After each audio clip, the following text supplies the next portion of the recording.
Ya, dari kawasan 17 Agustus Kota Manado, Inilah 95,3 FM Radio Suara Sehat. Kembali menyapa Anda semuanya, pendengar setia kami di kesempatan hari ini, hari Kamis 31 Juli 2025. Tanpa terasa kita sudah di akhir bulan ya. Tapi semoga semangat untuk beraktivitas hari ini tetap kita wujud nyatakan dalam aktivitas atau kegiatan yang merupakan tanggung jawab kita. Oke, di hari ini untuk edisi talk show kesehatan bersama saya Ferdinand, kita akan membahas tentang satu topik yang berhubungan dengan kesehatan seseorang, di mana ini merupakan satu jenis penyakit yang barangkali sementara Anda derita atau ada orang-orang yang menderitanya di sekitar Anda. Nah, ini tidak bisa dianggap sepele karena penyakit ini ternyata bisa berefek atau berdampak banyak terhadap status kesehatan Anda. Dan topik kita siang hari ini adalah tentang bagaimana mencegah hepatitis B dan C untuk generasi bebas hepatitis. Sekali lagi topik kita adalah mencegah hepatitis B dan C untuk generasi bebas hepatitis. Nah, bersama kami di studio siap untuk kesempatan hari ini sudah hadir narasumber yang akan membahas tentang topik tersebut, yaitu Dr. Luciana Roti, spesialis penyakit dalam, konsultan gastroenterohepatologi FINASIM.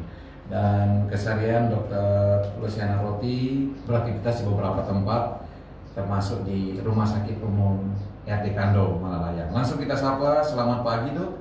Ya, selamat pagi Bang Dinan. Iya, Terima kasih untuk kesempatan saya untuk berada di talk show Suara Sehat, Radio Suara Sehat pada kesempatan. Baik. Oke, pasti kabar baik ya Dok ya. Ya, baik. Nah Dok, kita siang hari ini, tepatnya pagi hingga siang hari ini kita akan membahas tentang topik mengenai hepatitis. Nah, hepatitis sendiri kan sudah termasuk penyakit yang dikenal secara populer di masyarakat juga. Tapi ada beberapa hal yang barangkali harus diedukasi kembali ke masyarakat ini. Untuk pendengar setia keluarga sehat, pasti banyak juga yang ingin tahu ternyata hepatitis itu dari mana, bagaimana dan prosesnya itu. Nah, mohon sebentar diberikan pencerahan Dok untuk kita semuanya. Tapi kita awali dulu dengan sebenarnya penyakit hepatitis itu apa Dok? Jadi penyakit hepatitis itu adalah suatu kata dari bahasa Latin ya, terdiri dari dua suku kata yaitu hepar dan itis. Hepar artinya hati dan itis adalah radang ya. Jadi secara umum artinya adalah peradangan di hati ya. Hati dalam artian organ yang sebenarnya ya, bukan dalam arti perasaan Atau yang disebut ya, seperti love itu ya Dok ya. terlope Iya, ya. Jadi betul. ini hati dalam bentuk organ atau kita juga sering sebut sebagai liver. Ya. Jadi saya sangat bersyukur sekali diundang pada hari ini karena berkaitan dengan Hari Hepatitis Sedunia yang jatuh pada tanggal 28 Juli ya. Jadi setiap tahun Badan Kesehatan Dunia WHO memberikan kita ruang untuk mengkampanyekan secara khusus ya untuk penyakit hepatitis ini pada tanggal 28 Juli setiap tahun. Oke, jadi kalau dilihat tadi seperti dokter 28 Juli itu memang khusus hari hepatitis ya? Iya, memang hari hepatitis karena berkaitan dengan hari lahir, hari kematian dari penemu virus hepatitis B ya, dan dia adalah seorang pemenang Nobel ya, di mana temuannya ini akan virus hepatitis B ini sangat mempengaruhi secara signifikan kemajuan kesehatan dalam bidang hepatitis, yaitu Bapak Profesor Barack Blumberg ya, beliau adalah penemu virus hepatitis B. Ada historinya Dok ya berarti? Iya. Oke Dok, tadi disebutkan di definisi bahwa hepatitis ini itu strippnya itu adalah organ hepar atau hati. Nah, kalau dikategorikan sebagai infeksi pada hati, kira-kira mengapa Dok sampai bisa terinfeksi untuk organ hati ini? Apalagi dia kan di dalam ya, di bagian Iya. dalam. Jadi hati itu terinfeksi bukan selama ini mungkin masyarakat hanya mengetahui hepatitis virus ya, hepatitis virus terutama yang B dan yang C. Tapi sebenarnya infeksi hati itu boleh terjadi oleh berbagai macam baik mikroorganisme maupun non mikroorganisme. ada yang virus pun itu ada A B C D E ya, D ikut abjad ya. Kemudian boleh oleh mikroorganisme yang lain, misalnya ada bakteri, protozoa, jamur ya. Kemudian bisa juga oleh zat-zat yang lain, misalnya ada alkohol ya. Jadi banyak teman-teman kita yang masih suka minum alkohol, hati-hati ya, bisa terkena yang namanya hepatitis alkoholik. Atau juga oleh karena adanya penyakit metabolik ya, misalnya hipertensi, diabetes, kegemukan, gangguan dari lipid darah atau dislipidemia yang kita sebut dengan metabolic associated fatty liver disease ya. Jadi gemuk juga hati-hati ya, bisa jadi hepatitis.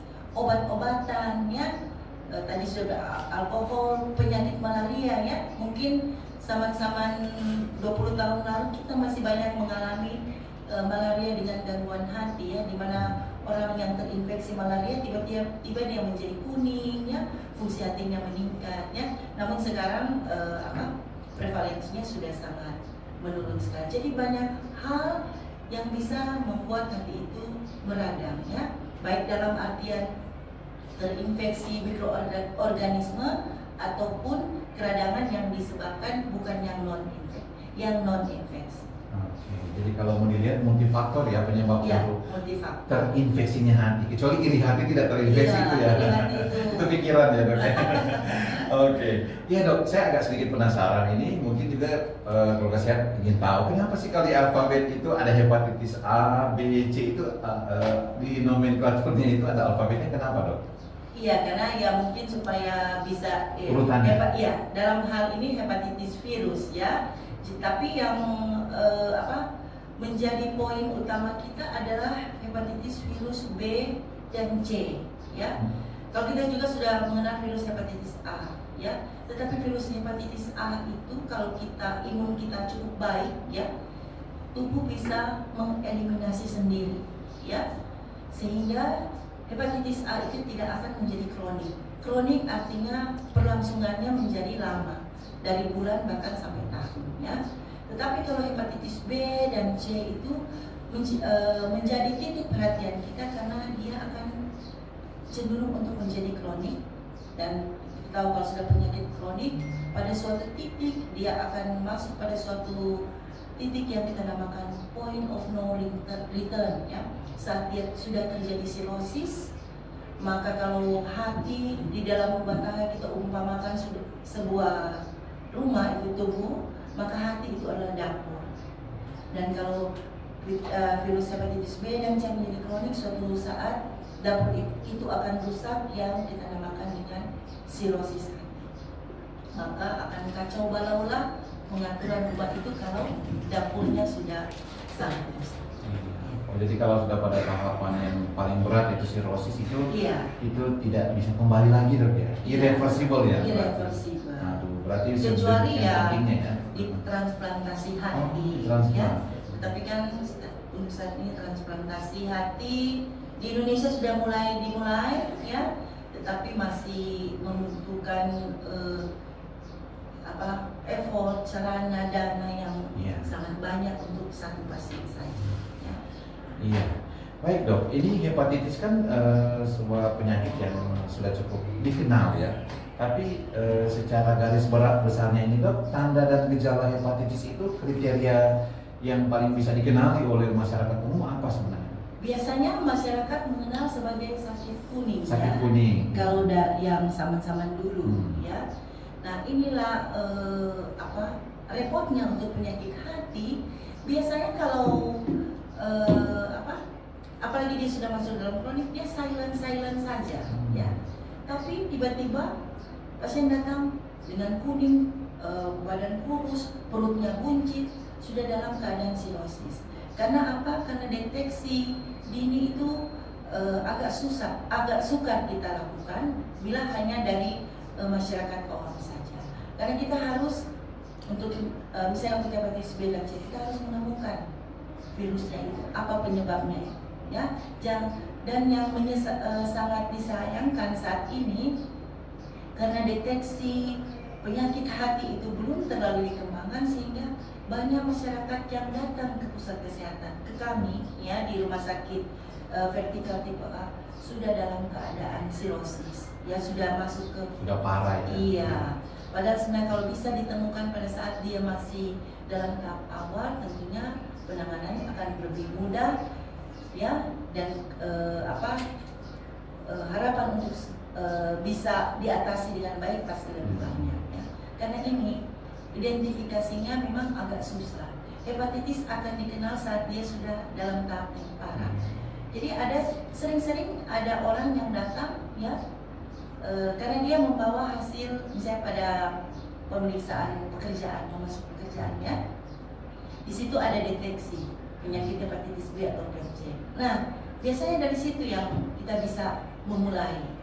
Nah, sementara untuk masyarakat luas itu deteksi dini itu belum ada, dan mungkin saat ini belum masuk dalam coveran BPJS ya, harus diperiksa secara mandiri ya.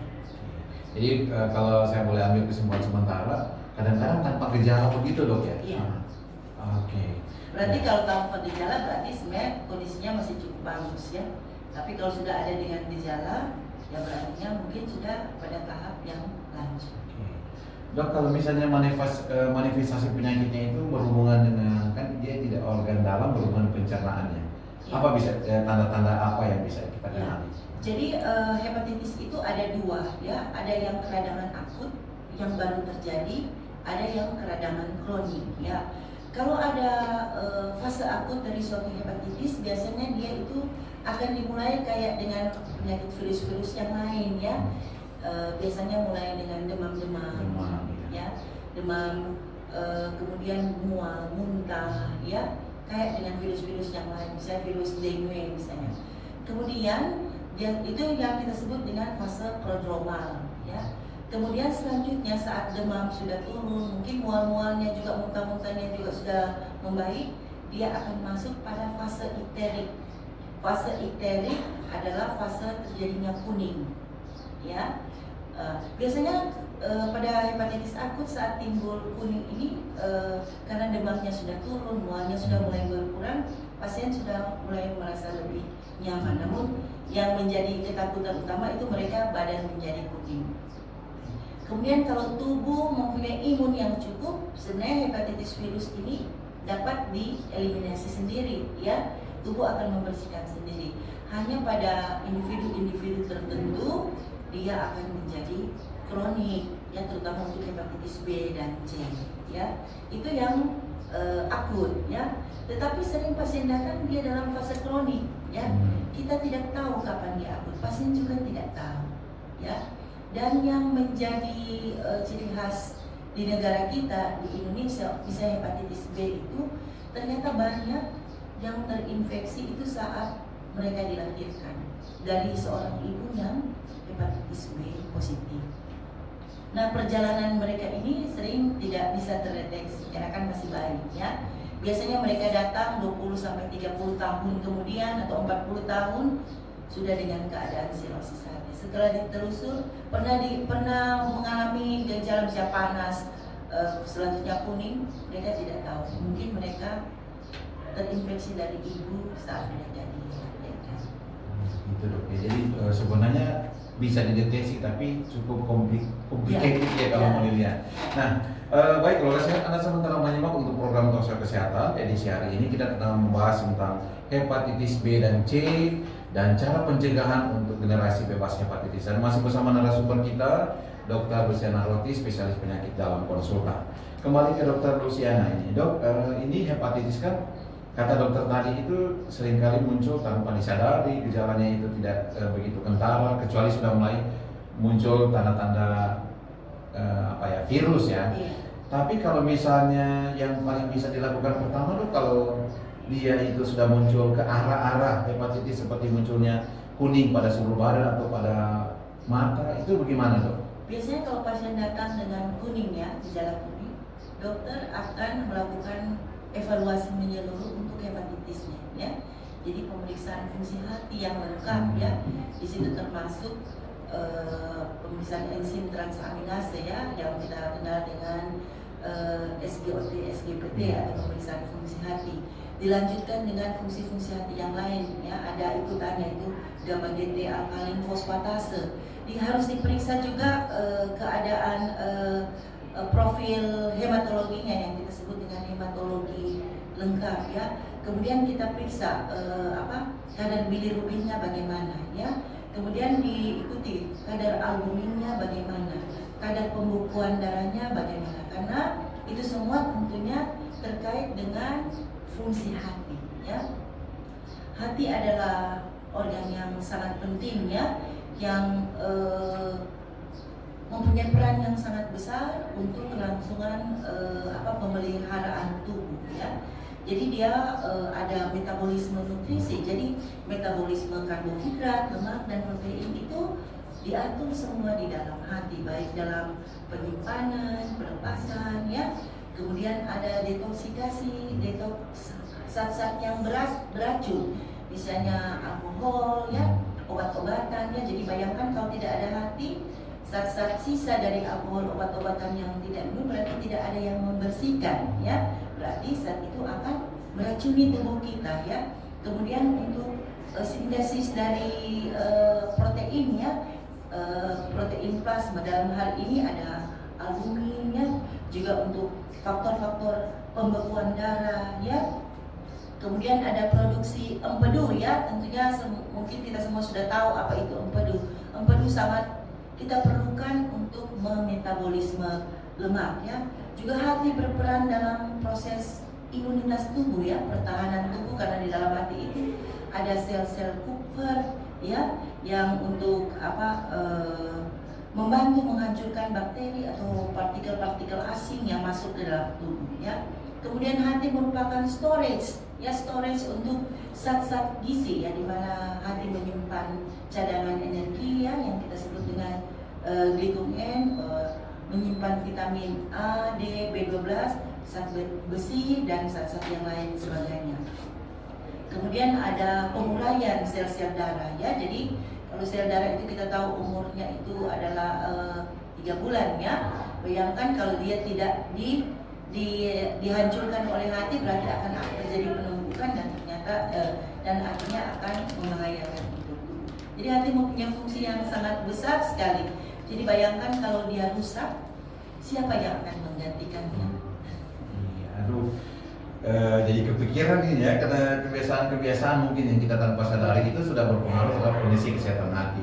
Kecuali, jadi kalau saya mau ya boleh katakan secara Bapak Sedo orang bilang memang betul kata Dokan gitu, hati itu pusat segala sesuatu ya, jadi termasuk menyimpan perasaan juga. Bukan cuma sebagai kiasan ya, tapi ternyata dari fungsi-fungsi tadi yang dokter sebutkan banyak sekali yang berhubungan dengan kesehatan jadi seseorang. Jangan sampai kita makan hati, ya. apalagi menyakiti hati orang lain ya Iya, dok. Iya, aduh, luar biasa. Nah dok, ini tadi sudah sempat disinggung ya, dari riwayat alkohol, penggunaan obat-obatan dan sebagainya. Berarti disasarkan ini ada orang yang rentan beresiko terhadap gangguan kesehatan hati. Orang mana saja itu dok? Iya, jadi pada dekade-dekade sebelumnya kita selalu concern untuk pencegahan penyakit hati yang lanjut atau kita sebut sirosis itu pada hepatitis B dan hepatitis C ya. Namun saat belakang ini makin kesini ya, yang kita temukan yang dalam sudah keadaan sirosis itu ternyata sudah mungkin perimbangannya sudah hampir 60-40. Jadi 60 untuk hepatitis virus dan 40 untuk kebiasaan kita itu gemuk ya, seperti saya. Seperti kita mungkin dok ya di sini. Minum alkohol, ya, minuman makanan manis ya. Yang sekarang kan lagi keren dalam berapa 10 tahun terakhir ini ya, kopi-kopi kekinian ya, kita duduk ya, kopinya mungkin cuma sedikit, tetapi gula dan lemaknya yang banyak ya. Itu nanti semuanya akan berujung pada suatu keadaan yang disebut dengan fatty liver disease. Dan fatty liver disease itu juga saat ini kita sudah tidak boleh pandang remeh, karena banyak orang yang mengalami sirosis hati, bahkan sampai kepada keadaan yang disebut kanker hati oleh karena keadaan ini. Tentunya tanpa mengenyampingkan keadaan hepatitis B dan C yang masih banyak di negara kita. Ya.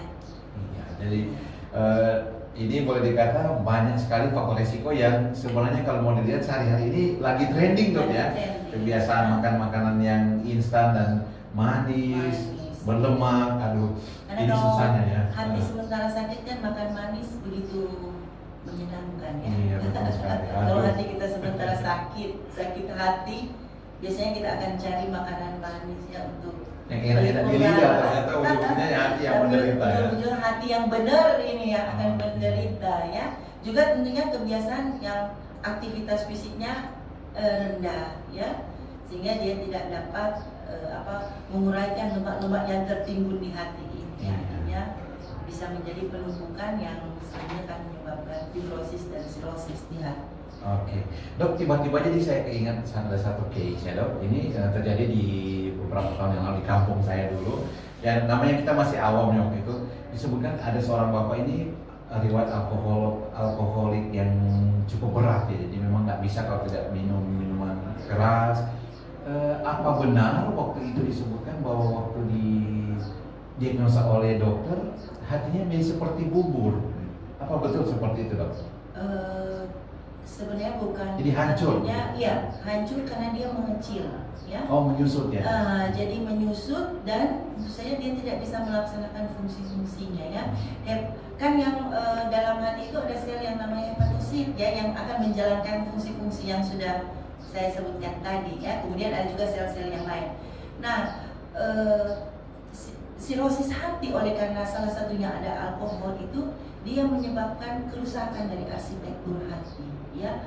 Hati akan menjadi kecil, menjadi kisut. Kalau kita membayangkan hati itu adalah sebuah rumah, maka saat sirosis itu DP pintu sudah cabut-cabut, jendela sudah tidak ada. Karena apa? Karena dia semua mengecil toh. Saluran di dalamnya sudah menyempitnya, sehingga itu tadi dia sudah tidak dapat menjalankan fungsi-fungsinya dengan normal. Dan yang kita lihat pasiennya kuning ya, badannya kurus tetapi perutnya buncit dan kakinya biasanya bengkak ya. Kalau ada, saya juga ingat dulu orang-orang kampung bilang, oh dia kok ini DP hati suka bakar, so angus karena itu tadi, karena alkohol itu menghanguskan, membuat arsitekturnya menjadi rusak. Berantakan ya, aduh ternyata begitu parahnya ya. Iya. Kebiasaan-kebiasaan yang nggak sepele. Ya, jadi ada orang-orang yang orang bilang anak-anak Unpad, Universitas Perampatan. Ya, mereka ini kan biasanya pada umur-umur remaja ya. Tapi dalam satu penelitian saya ada yang bahkan setiap hari minum. Kalau alkohol di kita yang tinggi alkoholnya itu cap tikus ya. Jadi kemudian mereka ini yang akan datang ke polihepatologi pada saat umur 40-an akhir, 50-an awal dengan keadaan yang sudah keadaan sirosis. Jadi keadaan sirosis itu keadaan di mana orang tersebut akan terus-menerus mengalami sakit, bolak-balik masuk rumah sakit. Apakah karena perut buncitnya yang disebut asites ya, ataukah karena dia kuning, atau dia sering infeksi, bahkan sampai ke gangguan kesadaran yang disebut dengan ensefalopati hepatikum. Mereka ini kaum-kaum yang bagus saya itu orang bilang minum teratur, mabuk terpimpin ya saat mereka muda, tapi saat mereka tua mereka tidak menjadi, padahal umur mereka masih produktif tetapi menjadi tidak produktif lagi. Aduh, betapa disayangkan ya kalau gaya hidup yang cuma lihat secara ini lagi ngetren di mana untuk miras dan sebagainya, ternyata itu berpengaruh sekali. Baik, untuk Polda Sehat Anda bisa bergabung bersama kami nanti di menit ke-30 untuk bertanya kepada narasumber Dr. Luciana Roti, spesialis penyakit dalam. Anda bisa bergabung di 0851 8668 9530. Sekali lagi line telepon yang kami buka di 0851 8668 9530. Anda bisa pakai sebagai salam telepon biasa juga sebagai telepon WA. Ya nanti sebentar di menit ke-30. Nah kita masih mau tanya-tanya lagi dok, karena ini menarik sekali ya, karena ternyata begitu pentingnya organ hati, apalagi dikatakan dia tidak, itu irreversible, tidak bisa kembali lagi, sekali gagal ya tinggal opsional itu di transplantasi. Nah dok, kalau demikian bagaimana sebenarnya kiat-kiat mencegah atau mencegah supaya hati ini tetap sehat terhindar dari hepatitis? Ya, dalam hati sedunia ini, WHO memiliki tema let's break it down, ya. Karena apa? Fokus kita pada hepatitis B, hepatitis C itu masih menjadi masalah yang sangat besar, terutama di negara-negara berkembang dan negara-negara yang miskin, ya. Karena apa? Deteksi untuk itu tadi hepatitis B dan C itu masih kurang bisa menjangkau keseluruhan masyarakat, ya. Sehingga kalau ditanyakan kiat-kiat, ya tentunya kita harus melakukan deteksi dini, ya. Apakah kita mempunyai penyakit hati yang disebabkan oleh virus, ya, pemeriksaan screening untuk hepatitis B dan hepatitis C, ya. Dan kalau kita merasa kita berisiko, misalnya kita mempunyai penyakit metabolik, misalnya hipertensi, diabetes, kita mungkin obes, ada gangguan kadar lemak, ya, bisa ada peningkatan trigliserid atau HDL kita yang sangat rendah, ya, kita juga harus lebih memperhatikan kesehatan kita untuk memeriksakan bagaimana sih fungsi hati kita, ya, bagaimana USG hati kita, ya. Bahkan mungkin kalau kita mampu, sekarang kita ada alat untuk mendeteksi adanya fibrosis hati, ya, yang kita sebut alatnya elastografi, ya. Dan saat ini alat itu untuk di Sulawesi Utara baru ada di Rumah Sakit Kando yang kita sebut dengan FibroScan, ya. Alat itu adalah suatu pemeriksaan non invasif, ya. Non invasif artinya kita tidak memasukkan sesuatu yang ke dalam, tidak melakukan penyuntikan atau penusukan, ya, biopsi, ya, tapi hanya kayak USG, dan kita bisa melihat sudah sejauh mana derajat kerusakan hati kita. Kalau kita mengetahui bahwa kita mempunyai faktor risiko tadi, ya, kita punya hepatitis B atau hepatitis C, atau kita seorang alkoholik, atau kita mempunyai penyakit-penyakit yang sudah saya sebutkan tadi. Itu salah satu clue, ya, untuk kita mengetahui secara dini apakah kita sudah dalam taraf penyakit hati atau tidak. Jadi barangkali juga termasuk menjaga pola kesehatan, ya, makan, minum, olahraga, mungkin ya begitu, dok, ya.